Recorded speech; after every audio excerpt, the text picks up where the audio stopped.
to say a few words and bless us. Sir, మీరు అక్కడ కూర్చొని మాట్లాడండి, నేను మైక్ తీసుకుని వస్తాను. ఏపు చూసినా ఎక్కడ చూసినా ఆహ్లాదకరమైనటువంటి వదనాలు, ప్రసన్నమైనటువంటి వాతావరణం అంతా పశుపచ్చగానే ఉంది. ఎక్కువ తక్కువ ఏమీ అనిపించటం లేదు. అందరూ అతి ఆత్మీయులుగా కనిపిస్తూ ఉన్నారు. ఒకరు చేశారు, ఒకరు చేయించుకున్నారు అనేటువంటి కాకుండా మనం అందరం ఒక తల్లి బిడ్డలను ఒక చోట చేరాం. ఒకళ్ళ యొక్క అవసరాలు ఒకరు తీర్చుకునే విధంగా ఒకరితో ఒకరు సహకరించుకునేటట్టుగా ఉన్నటువంటి వనరులను సమీకరించుకొని నిజంగా అవసరమైన వాటికి అవి అందేటట్టుగా మన కృషి ఫలించాలి. దానికి ఇలాంటి రోటరీ సంస్థలు పూనుకుని చేయటం వల్ల ఇంత పెద్ద ఎత్తున ఈ విధంగా ఇప్పుడు నాకు కూడా ఒక సైకిల్ తీసుకుని నాకడ నేనుగా మా ఇంటికి వెళ్ళాలనిపిస్తూ ఉన్నది. ఇప్పుడు మంచిగా అవసరమయ్యి ఇక్కడ మైక్రోఫోన్ పట్టుకుని ఇక్కడ మాట్లాడుతున్నారు, కానీ ఏ సహాయం లేకుండా ఆ బండిలో కూర్చొని నా బండిలో నేను వెళ్తున్నాను, నా అంతటా నేను ఉన్నాను అనేటువంటి మనస్థైర్యం, నా కాలు మీద నేను నిలబడగలను, నా మాట నేను మాట్లాడగలను.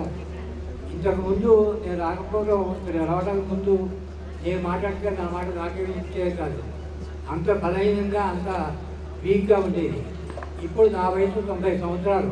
ఇప్పుడు చూస్తే 9 సంవత్సరాల వయసు గల కుర్రవాళ్ళగా పరిగెట్టాలని అనిపిస్తోంది. ఇలాంటి కెరియర్లు వాళ్ళంతా మాట్లాడినటువంటి మాటలు చూస్తే చాలా ఆశావాహంగా ఉన్నది. ఈ జనరేషను, ఈ మంచి పనులు ఇవన్నీ కూడా మా తరంతోనే అయిపోయినాయి.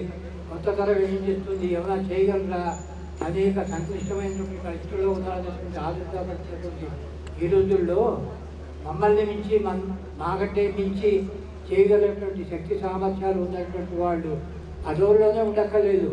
మనస్సు ఉండాలి, మనస్సు విప్పుకోవాలి, మన్మ వచ్చి మాట్లాడుకోవాలి, మంచి కలుసుకోవాలి.